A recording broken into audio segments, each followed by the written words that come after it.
Hello, everyone. Thanks for joining us today. I'm Miranda Liu. I'm the Alumni Coordinator at ASIJ, and I am really excited to be here today, joined by our very special guest, Merle Okawara from the class of 58. As you may know, she was the first foreign national and the second woman ever to list a company on the Japanese Stock Exchange, and also well known for bringing frozen pizza to Japan. So I know that my life has been greatly improved by her. And I'm really looking forward to hearing more about her, but I won't say too much for now. We're also joined by Deanna Elstrom of class of 86. She's going to be our moderator today. Deanna has worked in beauty marketing in New York and Paris, and now has her own consumer insights company in Tokyo. So we're excited to get her angle on this. And then she's also the president of the Alumni Connect subcommittee of our Alumni Council. So Deanna, you're wearing a bunch of hats today. So thank you so much, Deanna.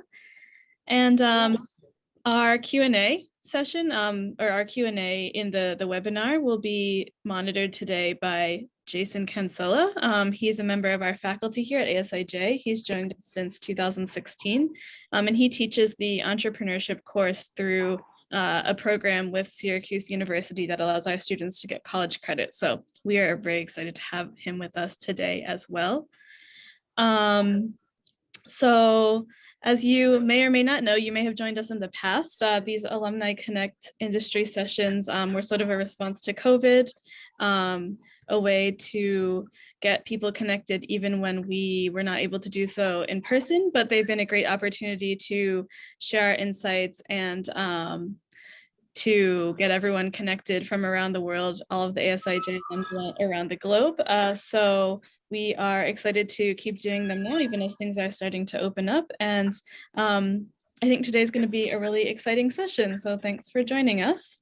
Just before I hand it over to Deanna to get started, in terms of time, we will do our absolute best to wrap up, and we plan not to go over. So just please be aware of that. We are recording, so we will make the video available once we're done. So if you have to leave early or didn't get a chance to log on, you can watch.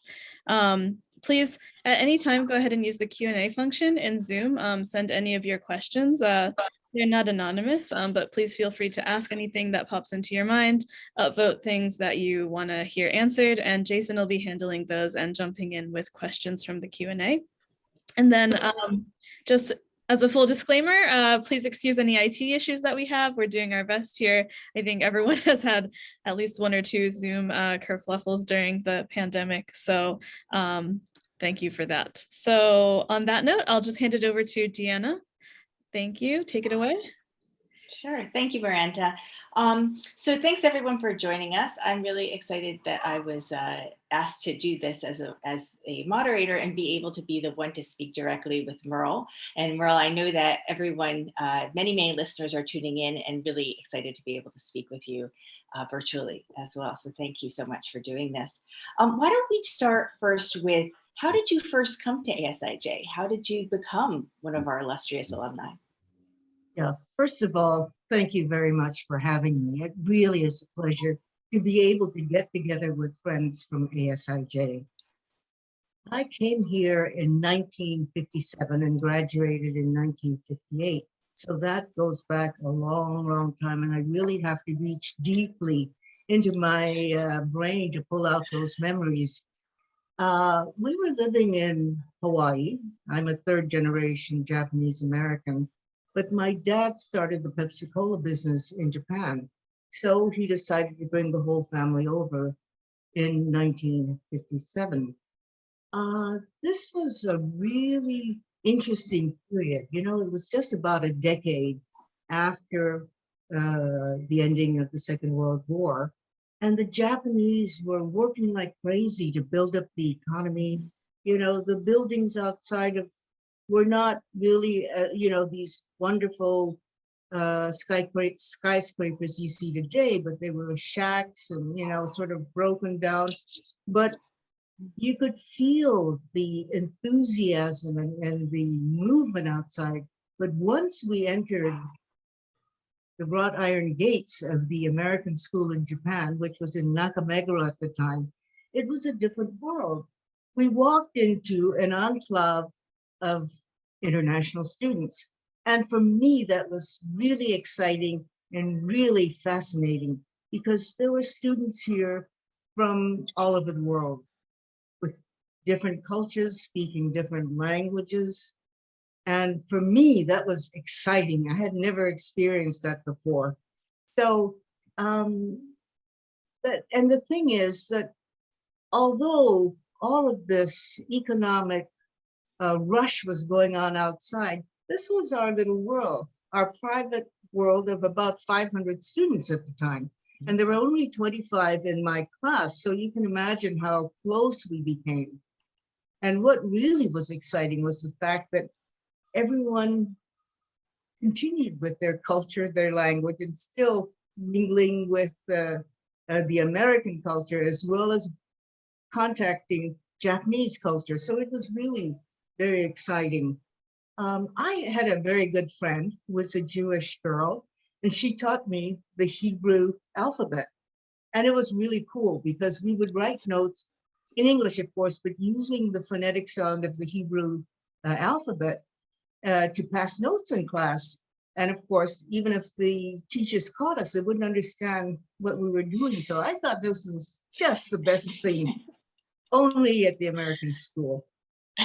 One of the things, I must say that besides activities in school, one of my favorite things was to run down the street and to go to a little soba shop and have ramen, a bowl of ramen. This was, I had never had it in Hawaii. And I thought it was fabulous. What a great snack.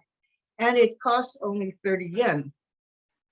This was the day when $1 bought you 360 yen. Wow. We all felt, all of us kids felt a bit rich, like Croesus, right? Yes.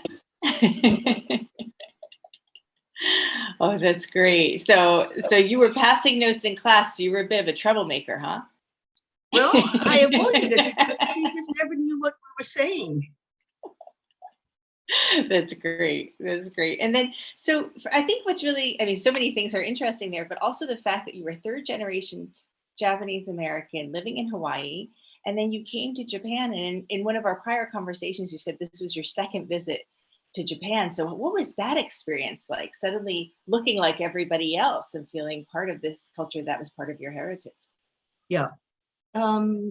We spent the summer of 1955 traveling throughout Japan and really seeing how the Japanese lived in the countryside, very much still living in poverty. They had lost everything. As I mentioned, the American dollar was very strong, so the foreigners had a lot of buying power. But these were days when they really had nothing. And in order to buy coffee or chocolate, we had to go to the black market. They did not have them in the supermarkets in those days. And there were black markets in Ueno and also near where we lived in Roppongi. So this is what we did. We didn't think it was anything wrong. We were just buying things that we needed. And we paid visits to Karizawa, which was where the foreigners gathered during the hot summer months. Oh. And you saw, they had their own little village sort of where they, gather all these expats, or even not even expats. I mean, there were people that had left Russia and such, mainly Jews that had come, and they had their little friendly village of friends. It was very exciting. It was a different. Yeah, really. I mean, such a different time, absolutely. And but I think that one of the commonalities that we've talked about is how international ASIJ was and how it gave you the ability to kind of live within American culture and also get in touch with Japanese culture and also be exposed to other cultures, which I think is part of what ASIJ does today as well. So it's wonderful to hear that legacy was there from the very beginning. Absolutely. ASIJ helped me to understand the importance of my own Japanese roots and culture and history, and also to appreciate my American upbringing. Mhm. It really helped to shape who I am today. So I'm very grateful for that 1 year at ASIJ. Wonderful. Thank you. So then you eventually became an entrepreneur. And how did that evolve? How did your family influence that? I mean, this was 1958 when you graduated from high school. It wasn't the most gender equal time. You had brothers and you were the daughter in the family, but you too became an entrepreneur. Can you tell us a little bit about that? My dad was a serial entrepreneur. He found business possibilities in everything he saw, everything he touched, everyone he met. And he did build a lot of different businesses and enterprises. And he would come back for dinner and tell us about all the wonderful things he did, all the great people he met, and all the wonderful places that he had visited. And we loved his stories. He was a great storyteller. He was very enthusiastic, and very infectious. And so we were young, so we listened. We were really absorbed in what he was telling us. And almost automatically, this influenced what we would become in later life. We thought, yeah, we wanted to do something exciting. We wanted to travel. We wanted to meet different people. And we wanted to build something ourselves. And mainly, our father taught us that to be an entrepreneur is that you would be a master of your own destiny. And that was very important to us. Hmm. And so your dad had a very optimistic and also it sounds like kind of extroverted personality. Like he saw potential in people and the different things that he saw and the Absolutely. kind of ability to take on risk even when the path wasn't clear. Do you feel like that's essential to be an entrepreneur? Is that one of the things that it takes to be an entrepreneur, or are there other aspects that you think are important to being an Yeah, entrepreneur? there absolutely. I think to be an entrepreneur, you have to be born with it. It's something which cannot be developed Oh, interesting. Okay. um, or trained for. You have to have a dream, something you want to do, your Mm-hmm. own passion, but you have to have the ability to make this come true. A lot of people say, oh, well, I wanted to do uh, Domino's Pizza, or I thought I could do McDonald's. But it has to go beyond the idea and the thought. You have to be able to then put together a plan and go step by step to making your dream a reality. So a lot of people end with the dream. So Mm-hmm. so in other words, the entrepreneurial personality is to go beyond the passion, have the ability, the stamina to continue every day because there are problems every day, and to be able to, as like my dad, um, you know, be very optimistic, to think that you can do it, to know that you can do it, to have the confidence that you can do it. So this can-do attitude is very, very important. Um, and you have to know what your own dream is. Years ago, a young woman approached me and asked me, told me she wanted to be an entrepreneur. She said, "Can you tell me what I should do?" I said, "No."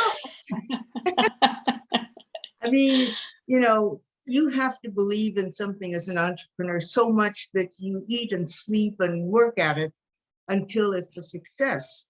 And it always doesn't succeed. So you have to go on and do something else. And you have to be persuasive. You have to persuade other people that believe in your dreams. In other words, you have to borrow from banks. So you have to, convince them that this is a dream that is attainable and that you will be doing. You have to convince your employees to help you along to attain this dream. And of course, you have to persuade your suppliers, to go along with you, and your customers, persuade them that they should buy your product. So this personality of persuasion, I think, is very important. And to be persuasive, you have to have an outgoing, really uh, optimistic character.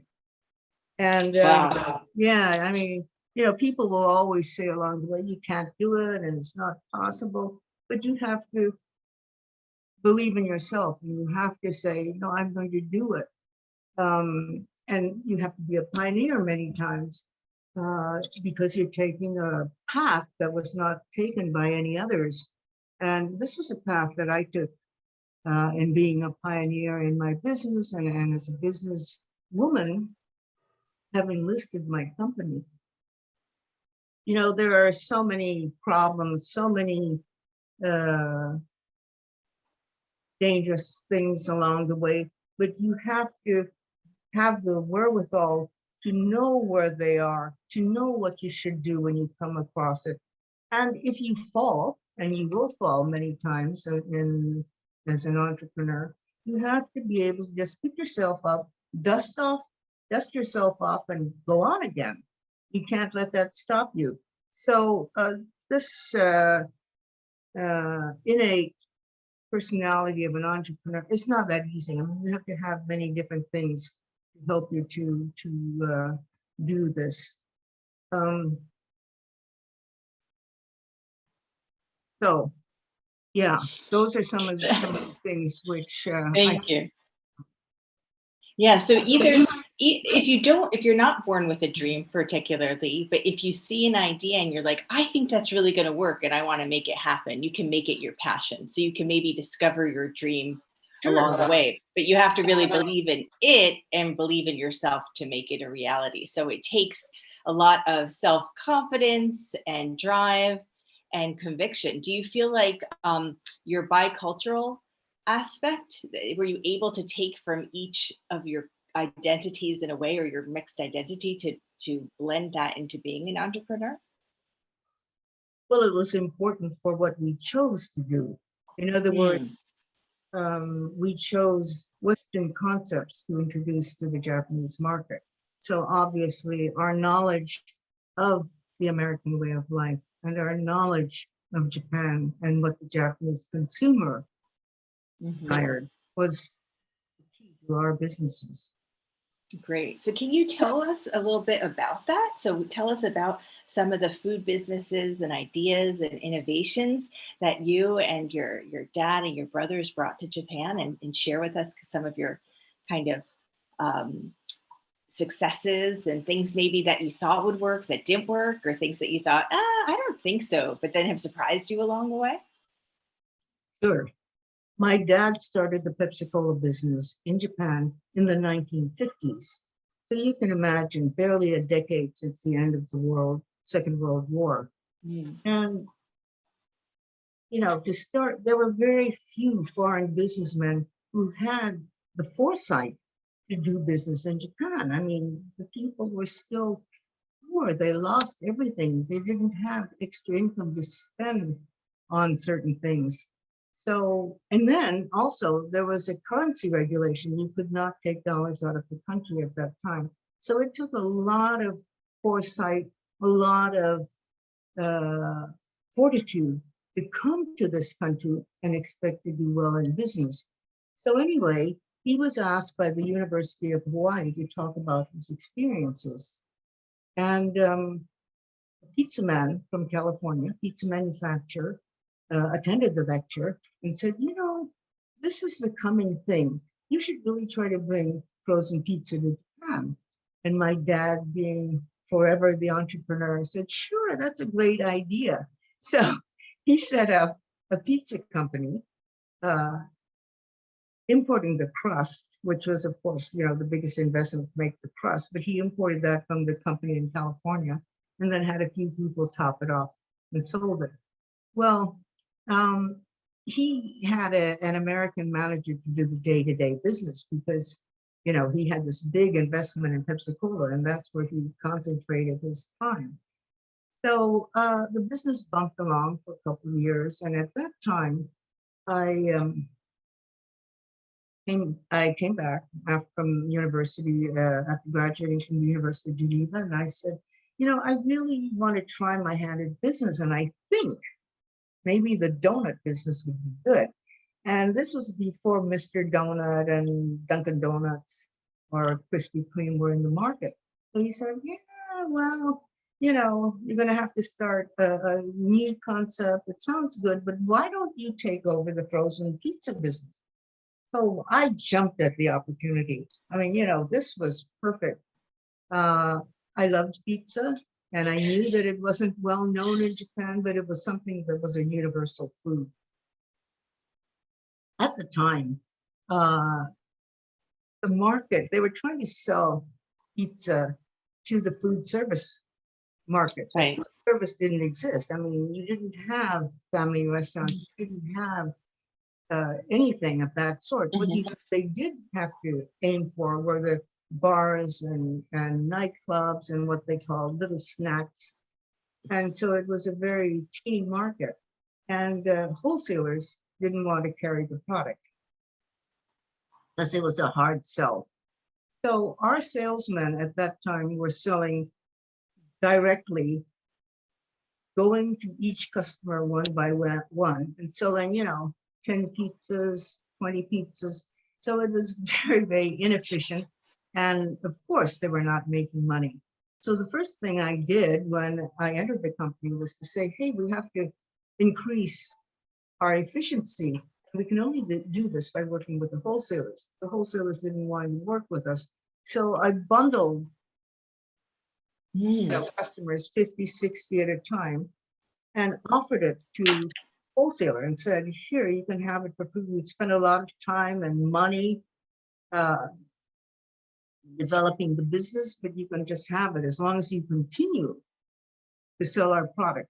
And then you have the added opportunity of selling your other goods to customers.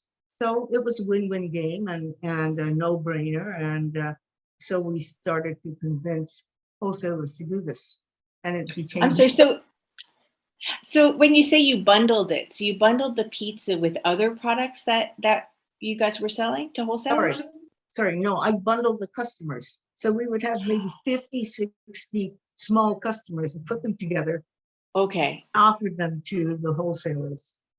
And okay, I see. A deal for them because we had worked hard to get the customer. They didn't have to do anything. So right. This was okay. the first thing I did. And I'm glad that I didn't do the donut business, by the way.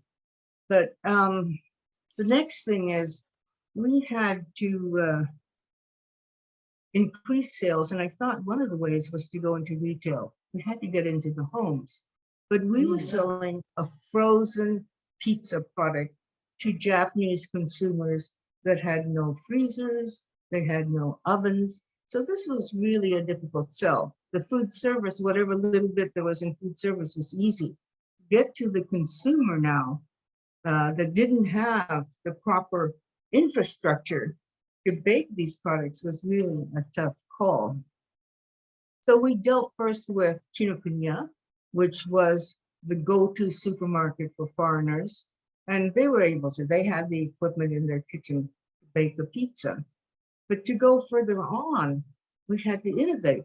How do we get the Japanese to bake a pizza when they didn't have any ovens?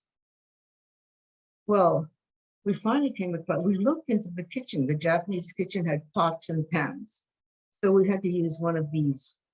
And we decided, okay, why not take the frying pan, scrunch up some aluminum foil, put it on the bottom of the pan, place the frozen pizza on top of that, and put a lid on it. Then heat it up slowly, and the heat would circulate within this area. It was like an oven, actually, basically. And voila, in a few minutes, you had your edible pizza. I'm saying edible and not delicious because that's what it was. But we made drawings on the back of all the packaging for the Japanese consumer to understand how they could bake this new product. And for the longest time, that was how pizza was baked in Japan. You did it in a frying pan. As far as the freezers were concerned, Japanese in those days shopped every day. So that was not really a big problem. They could just stick the pizza in their refrigerator. But after we introduced pizza, which was not doing that well, everyone is in this country is so competitive. Everyone is looking at what everyone else is doing. So all the large manufacturers jumped into frozen pizza. And the market was teeming. Yeah, all big dairy companies, all the large food processors came out with their pizza. All of a sudden, we had so many competitors. And of course, because the freezer space in homes were so small, the freezer space, obviously, in supermarkets were also small. There wasn't the need for it. But all of a sudden, everyone was putting out their product, and we were squeezed out of the freezer case. Wow. Okay. So what did you do next? What do you do? Well, I looked around the supermarket and realized that though the freezer space was small, the refrigerated space, the chilled cases were much larger. And they didn't have that many products. They had ham, the ham companies, and perhaps some fish companies were producing these products and delivering daily. So this was a great logistical advantage. They were delivering on their own trucks every day. So they had monopolized the market. So the refrigerated market. So I approached a major ham company and I said, hey, why don't you expand your lines and include a chilled pizza? It would be a win-win game because we would produce the product for you, use your ham and salami as topping, and then you can deliver it into the supermarket refrigerator cases. And overnight, it became a great success. And everyone was buying this refrigerator.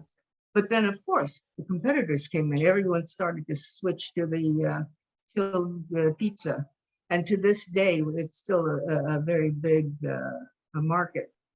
Although frozen pizzas have come back, it's not static. Everything changes with the trends and with the economic situation.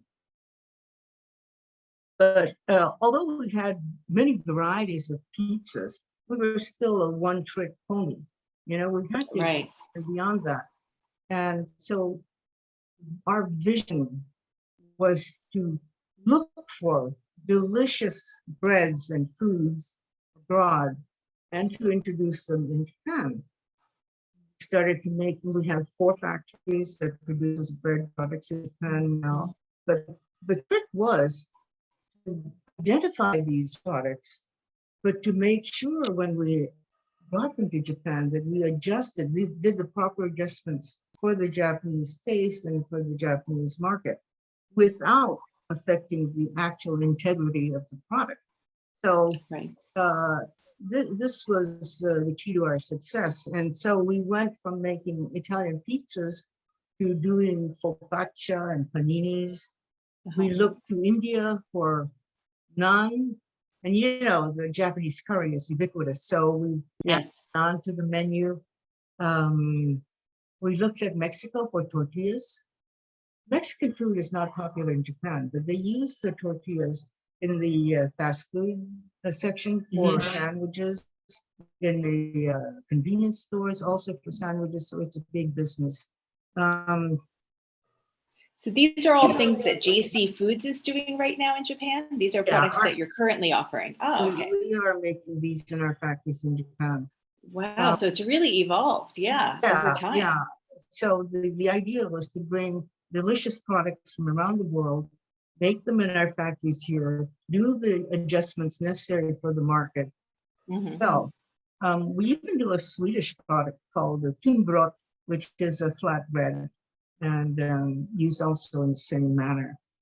So how are you discovering these, Merle? Are you doing market research? Are you traveling around the world? And then in terms of adjusting the products to the Japanese consumer, has that been just from intuition, from understanding Japanese consumers, or did you do market research, or how did you, know what to do, what would work, and then how to adjust it, make it work?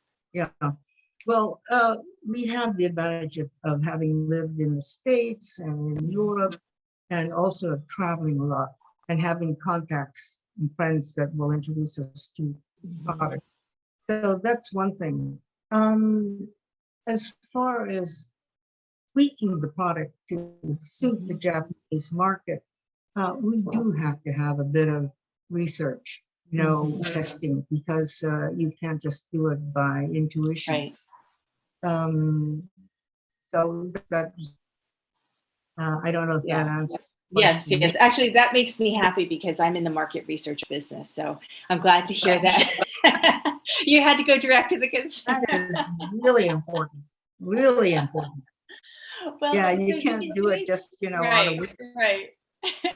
So in doing all of these things, have you found that there are certain things, especially you've dealt in the bread world and kind of the sweets and snacks world, in terms of Japanese consumer tastes, what are the kind of consistent things? Is it that bread should be soft? Is it that what are the things that tend to work for Japanese consumers in your experience?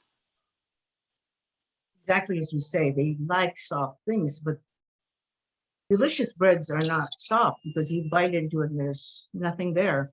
So what we did was we contracted with a partner in Lithuania, and they made rye breads, the hard German types of breads that were really great. And they also produced, so they produced it for us. And they did croissant and other types, baguettes and other types of European breads, which we imported.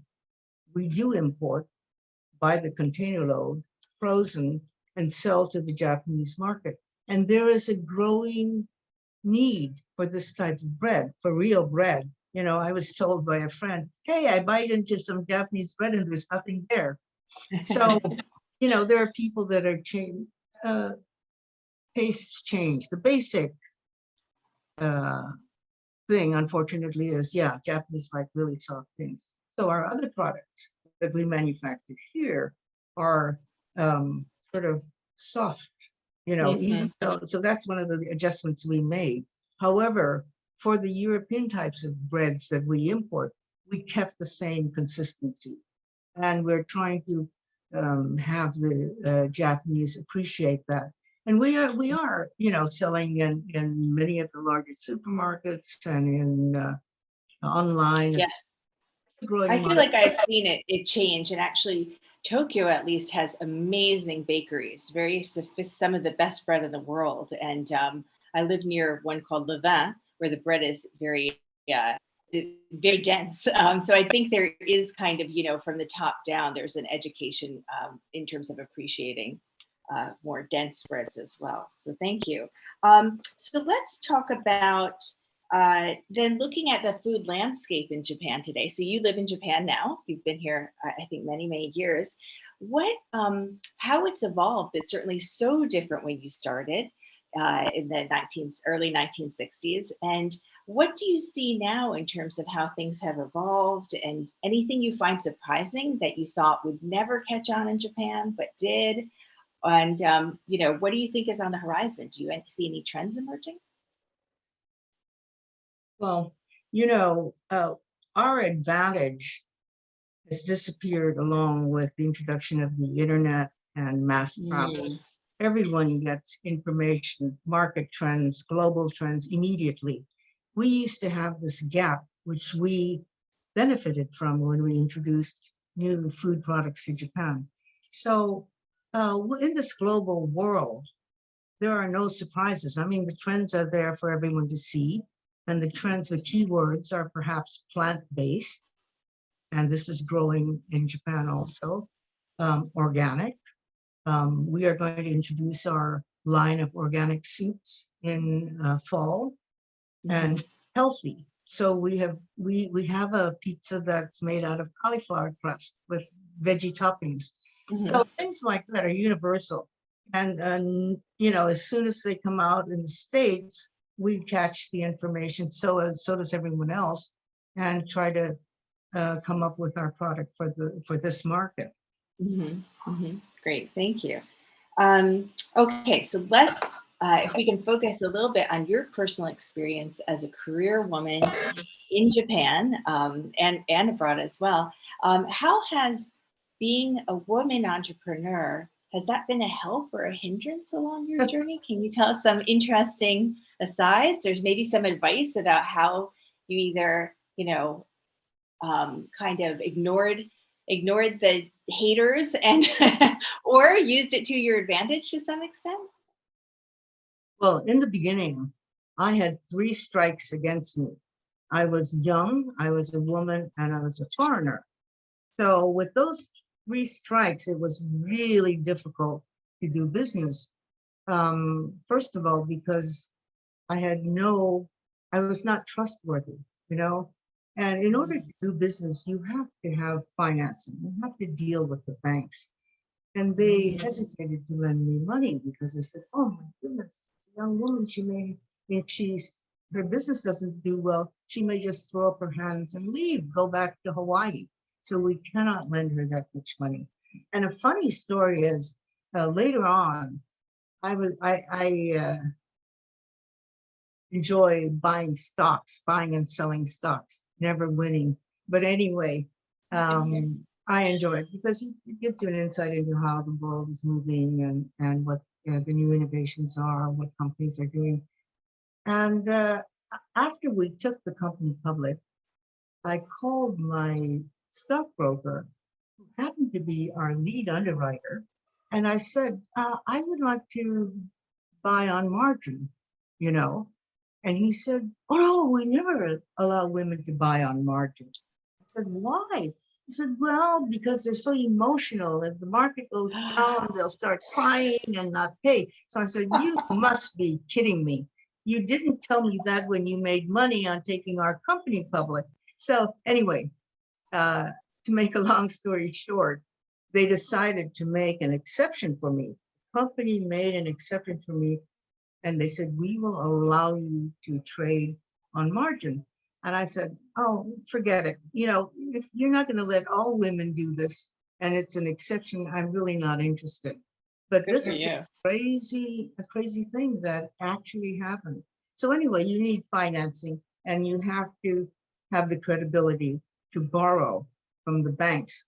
The other thing is, in those days, the best and brightest went into the large companies, because men were working in the same company for life. So they wanted the stability. Nobody wanted to work for a young woman foreigner at that, who may not be here tomorrow. So I had a Right. very difficult time in getting good employees. And the third thing is that our suppliers also, since in manufacturing, you're always working on credit, by the time we manufacture something, pay off all our labor and rentals, etc., and then sell to our customers and get our money back, half a year has gone by, right? So the larger your company grows, the more you have need for finance. And since the banks wouldn't loan me, I depended a lot on my supplier credit. So we were buying on 60-day credit, and when I had a squeeze, I would say, "Could we have 70 days, and then 80 days?" And one day I went to a major trading company that was supplying us with cheese, and I said, "Could you just extend me a little bit more? Our company is growing. That's not the problem. We just can't keep up with the growth as far as finances are concerned." And they turned me down. Enormous company. And they said, "No, you're not reliable. We don't think you can make your payments. So no."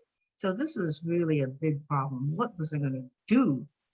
I'm surprised that they were that honest with you, that they were that yeah. honest to say, "Oh, you're not reliable," or that your trader stockbroker said, "Oh, it's women, they're too emotional." I'm surprised that they were so, or maybe not. Maybe that's a sign of the era that people were explicitly gender biased. Yeah. They didn't hide it. Right.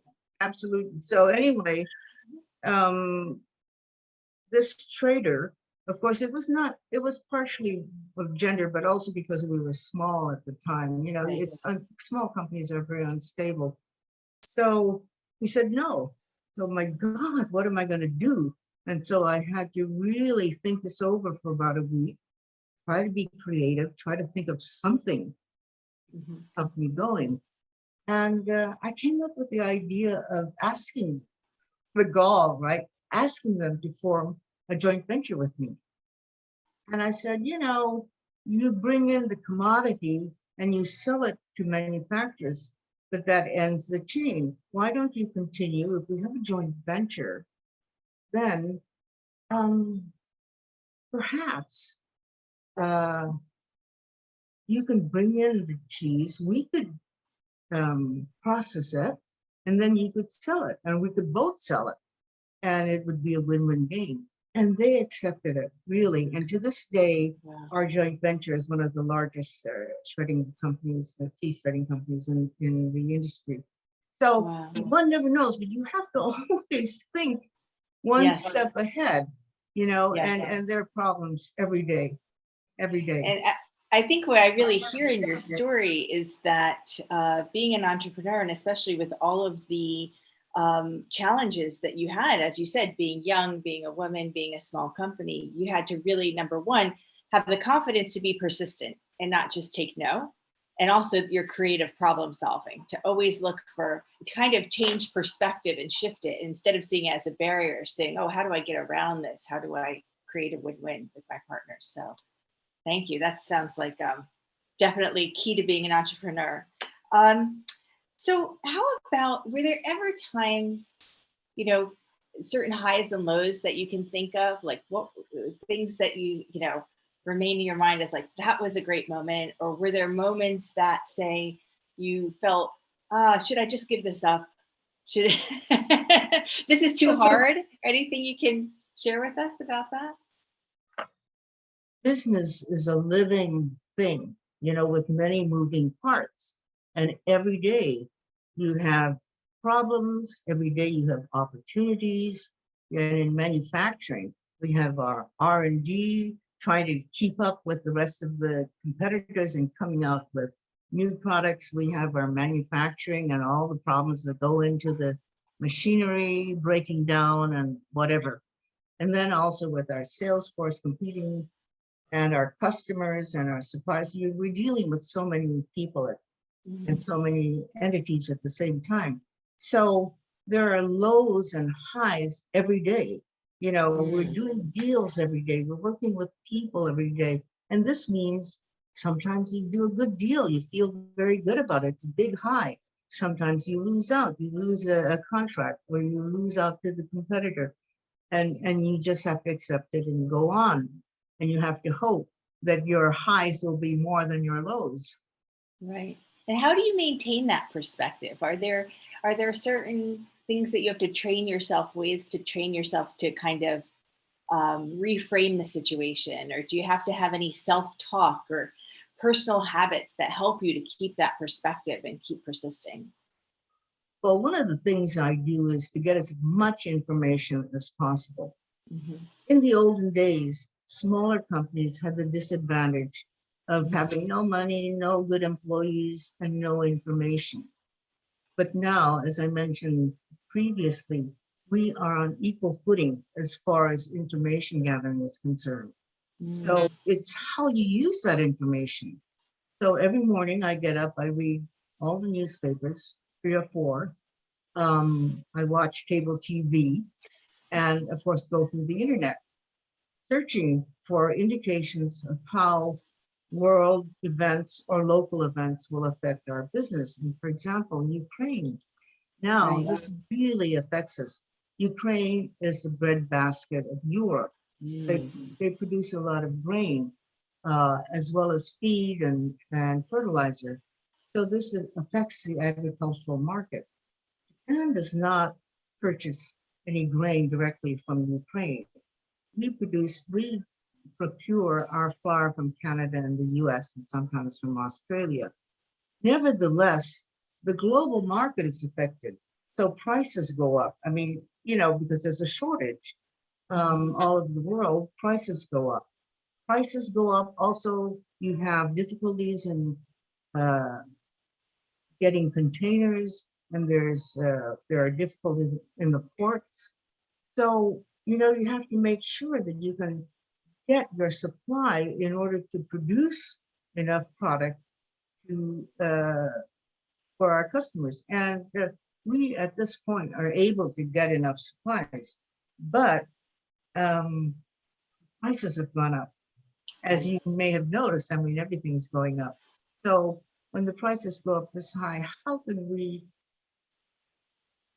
keep our customers? There's that balance that's going on. So every day there's something new in the news that will influence our business, our way of thinking. We'll have to, you know, uh, good things, bad things, many, many different things. The worst thing, which everyone is, of course, conscious of now, is the Ukraine situation. Mm-hmm. Our partners in Lithuania are right on their doorstep. So this is another problem. Can we get enough of the breads, European breads that we're importing from Lithuania? So, constantly we're on the phone, on Zoom with them to find out what the situation is. Mm-hmm. Great, thank you. So yeah, so just in terms of how you use the information, but you're making sure that you stay informed. How do you make sure that you keep a fresh perspective and that you stay stimulated? Do you have any certain hobbies or creative pursuits or things that like help you to reset? I have been a great networker ever since I was young. This comes from my dad. You have to have an affinity for people and you really want to hear what they say to get along with them. So ever since I was young, I was a joiner. I joined all the different organizations I could. And and even formed organizations of my own, which I have done today and still continue in Japan. People give you ideas, people give you opportunities. It doesn't just come out of a vacuum space. So for me, it's so important to have these networking opportunities. I was at a gathering many years ago, and I overheard someone say, "Oh, there's this businessman in Kyushu who is going to open an American-style family restaurant. Oh my God, this is a big opportunity. Maybe I could sell them pizzas." So I flew down to Kyushu and with my pizzas and, did a demonstration for this man. And he said, "Hey, that seems like a good idea," because family restaurants were he was going to do #1 family restaurant in Japan. And they had a very small menu. So he thought this was an interesting item.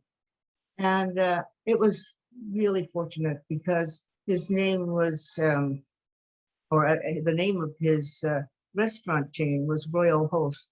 And Oh, yeah, I mean, we started out with him in the beginning, and each wow. time he added a new restaurant, that meant more sales for us. And in those days, each restaurant would sell about 100 pies a day.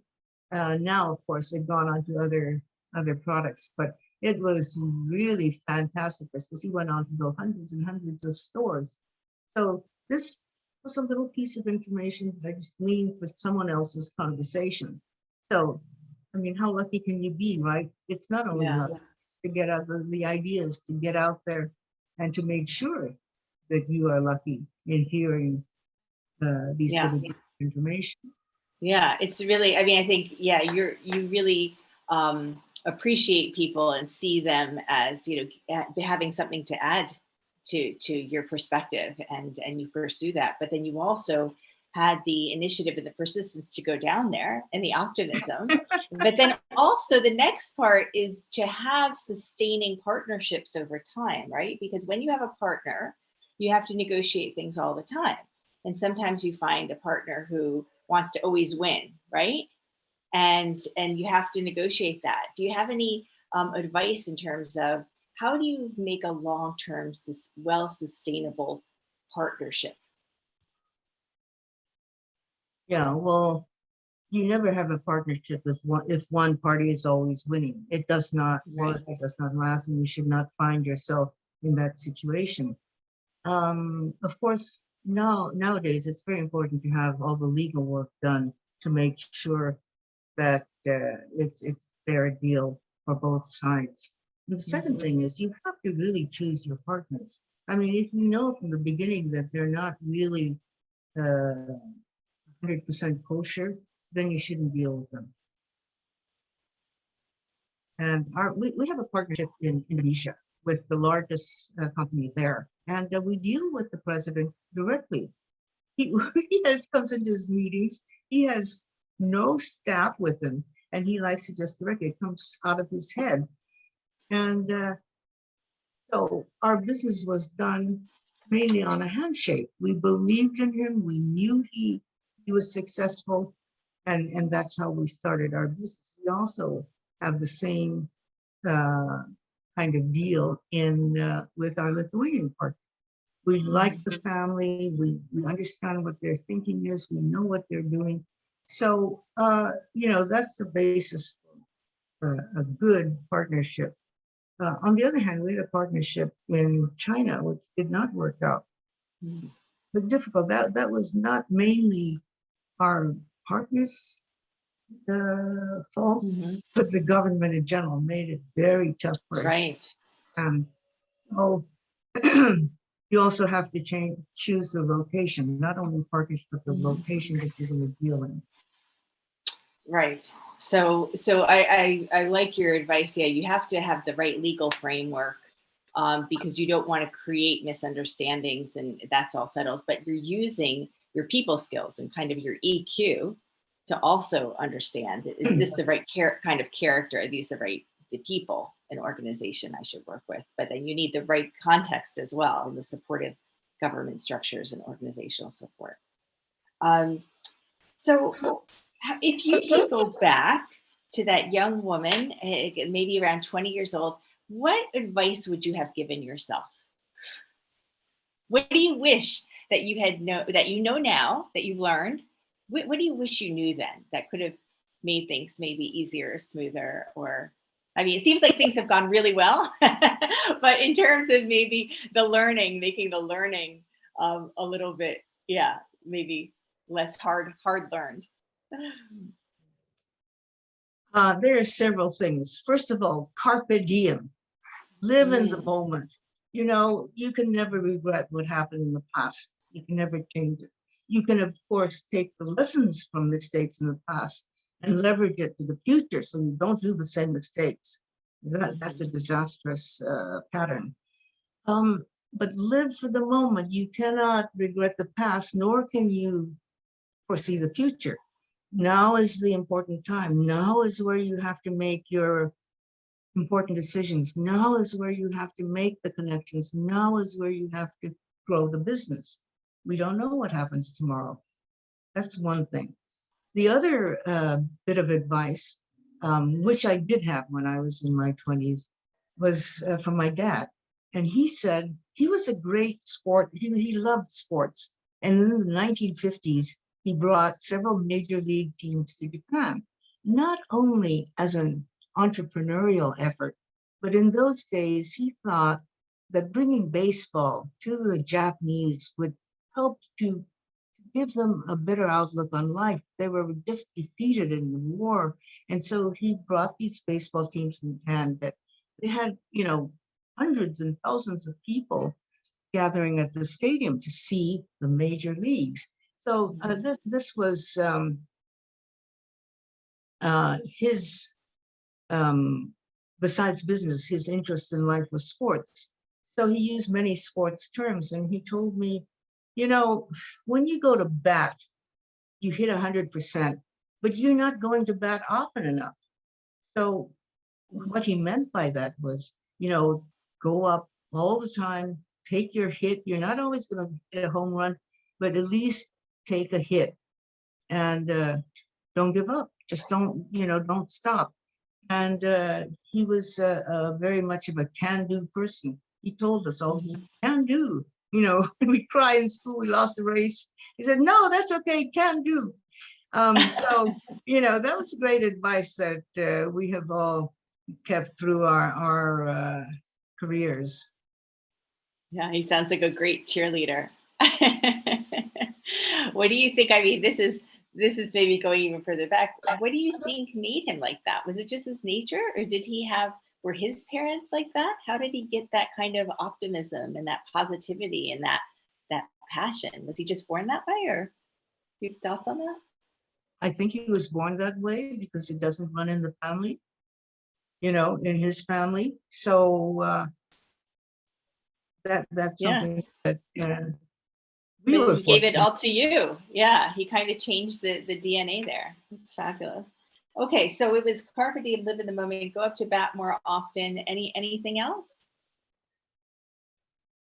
Uh, It's okay if that's no, not. that's That's the everything. case. And yeah, Yeah. Okay. Fabulous. And then I mean, your dad gave you the advice about go up to bat more often. What about, did anyone else give you any great advice that you'd like to give to young people today, or advice that you have for young people today who are maybe finishing university and thinking about what to do next? How should they approach their career? I think one thing that I've learned over time is when I graduated from college, I really thought I was supposed to choose a path and stay on that path, and that there was some kind of happy destination, right? That was success. And I think in my personal journey, I've had to change and switch things up so many times. And now I don't see it as a straight path. I see it much more as like a quilt of experiences. And I make decisions at the moment in terms of what to do next, in terms of, will I learn from this? Or, well, will this be something I'm interested in? Not necessarily, where does this put me in 5 years or 10 years? So that's been my personal journey and kind of learning along the way. Is there anything that you think, as people set out on their journey, that you've learned, or kind of, if this was your grandchild, then you were like, okay, here's how you should approach it. Is there anything that you would like to say? I think we don't really know. Most of us do not really know what we want to do until much later on in life. Mm. When I was in high school, I wanted to be many things. I wanted to be a journalist. I wanted to be a diplomat. And then I went to university and studied law. Mhm. And I never became a lawyer because I returned to Japan, and my Swiss law degree didn't help me much here. Right, So, but it did give me a good training. right. I came back here and I did what I did was what all my friends did, was hanayome shugyo, which is preparing myself to be a good wife. I took Yeah. flower arrangement and cooking lessons, meanwhile trying to find my place in life. And that is, after 2 years of that, is when I approached my dad about Okay. doing business on my own. So one never really knows. It depends. I mean, the environment is constantly fluctuating, and your thoughts, your own growth is constantly improving. So at the end of, some people are early developers and they know off the bat what they Mhm. wanted to. Bill Gates left university because he knew he wanted to um, go into Mhm. the high tech business. Some of us don't know until Mhm. many years later. Okay, I think that as you say, at certain stages of your life, there's certain things you want to do, and I don't think you have to push it, because life is long, and you have to have, as I mentioned several times before, the passion for what you're going to do, because you have to persevere and to actually accomplish something. So you cannot do something that you don't like, you know. Mhm. I agree. Yes. Thank you.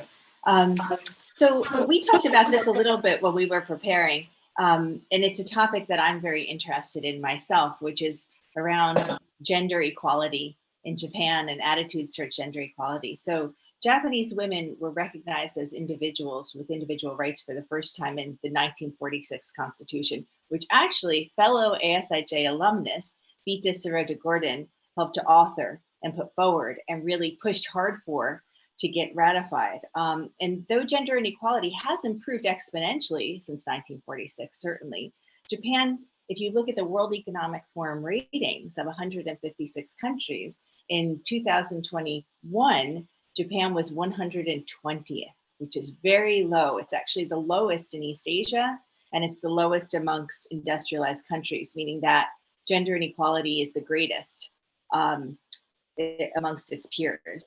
So if you live in Japan, though, it doesn't seem like Japanese women are oppressed. It doesn't seem like a really misogynistic culture, but yet there's this level of gender inequality that's really profound in terms of economic inequality as well as political representation and empowerment. And when you talk to Japanese people as well, people are not that, or they don't seem very motivated to change things. There's a lot of, it seems, ambivalence about it. What's your perspective on this? You know, having seen Japan evolve and yet continue to have a lot of stereotypes around what is appropriate for women, what's appropriate for men, in a way that is out of pace with other industrialized countries right now. There was no big Me Too movement in Japan. There's just kind of a shrug of the shoulders, like, oh, that's how it is how it feels when you live here. That's a big topic. Yeah, it's a big topic. Sorry about that, but I know you have something to add to it. You are right. Japan was very fortunate to have Beate Sirota Gordon fight for us in 1946 to include the right for women to vote. Amazing. And just to put that in perspective, when I graduated from the University of Geneva in 1964, there was no suffrage for women on the federal level yet. 1964, but then, and they were only given the universal suffrage in 1971.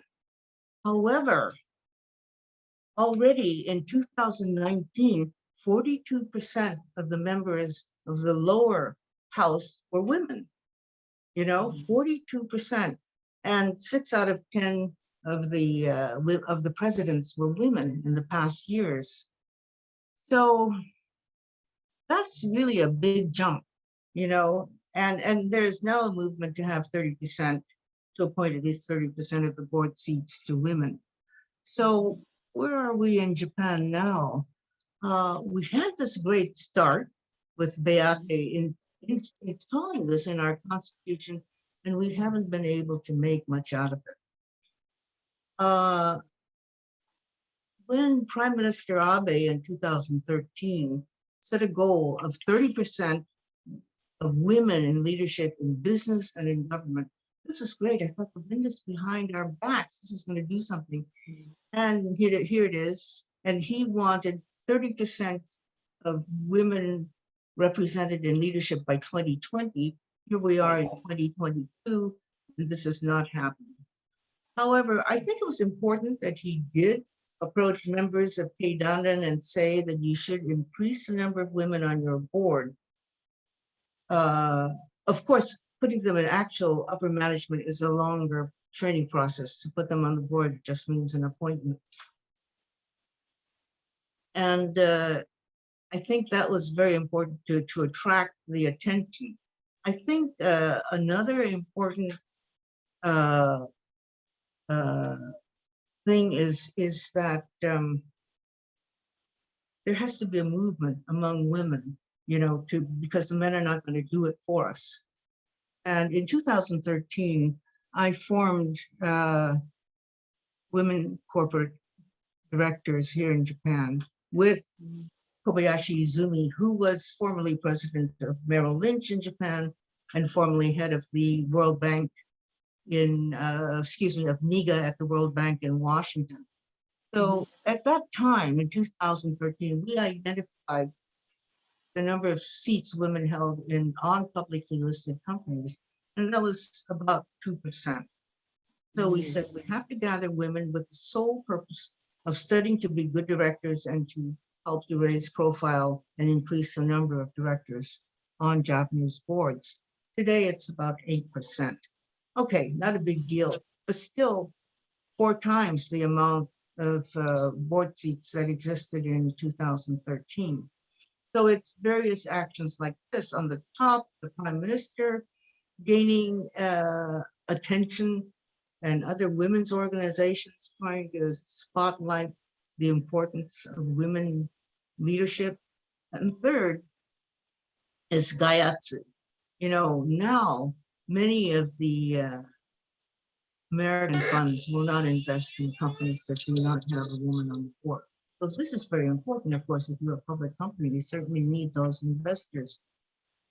However, that still does not put us on par with many Western countries. Mhm. That still does not put us on par. And I think that one of the reasons is that although more women are in the working force, they are not working in permanent positions. They are part-time workers. So in order to gain a position in leadership, you have to be in a full-time job. So why are these women not in full-time jobs? And it's because they're not getting enough help from their partners at home. The woman, according to an NHK survey some years ago, the women spend over 4 hours a day on housework and childcare, and the husband less than an hour. So with that difference, of course, the women finds it very difficult to go out and work full time. So this is a big problem. It's changing. I met the governor of Gifu, who Suzuki-san, who insists that all of his cabinet men take child care leave. So the younger people are beginning to realize the importance. Yeah. So so there's progress, but it's very slow. Yeah. Unfortunately.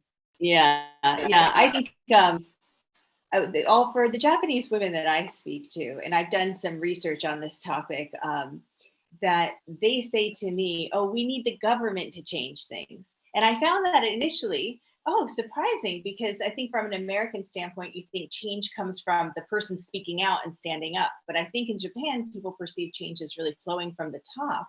The direction is given, and then society picks it up, and then it goes to the individual. And so I think, really leadership from the companies, from government is really essential to get people to believe and to see a vision of what's possible for them. So I'm hoping, that I'm still in Japan when I see things changing a little bit. Well, but anyway, so yes. You mentioned that the World Economic Forum list of gender gap report that Japan ranked 120. But hey, we're of Sierra Leone and and Benin and Mauritius. You're absolutely right. We're just above and just below Angola. So right. Okay. Right. Thank you for that. So we're now at, I think, 10:09. So I want to ask Miranda, do you want to have Jason give us any questions, or do you want to go right into announcements? There's only a handful of questions that in many ways have been addressed indirectly. So one was just to talk a little bit more about her experiences at the American school in Tokyo, in Japan, when she was here. And the other question was about the specific contributions or role that she played at Kameda Seika. And I feel like that question was addressed in a couple of different ways, but maybe just bringing it back to ASIJ and thinking about what, other than the sort of international feel of the students, what were some of the experiences that she was able to have at the school and back here in Tokyo that she felt have shaped her. Merle, do you have anything else to add, or did we already kind of cover that, do you feel? Yeah, anything. It was 1 year. Yeah, 1 year, but it was a fabulous year. And I think it contributed so much to my growth, my personality, my perspective on life. I really think it was the best year of my school life. And it prepared me. It prepared me, to go on to well, I went to Northwestern, but then later on to the international situation in Geneva, Yeah. which was also a great experience for me. And I can echo that. I came to Japan in the end of my 9th grade. I came to ASIJ and I graduated. And I think that experience has completely shaped me. And I'm so happy now because 2 of my kids are at ASIJ. So I feel so lucky that they get to also have this experience. And that was part of our motivation to come to Japan. So thank you. So we have had one other very specific question from Cindy Farwell. Her brother, Knight, was a graduate of the class of 1959, Knight Farwell, and she was wondering if you happen to remember him.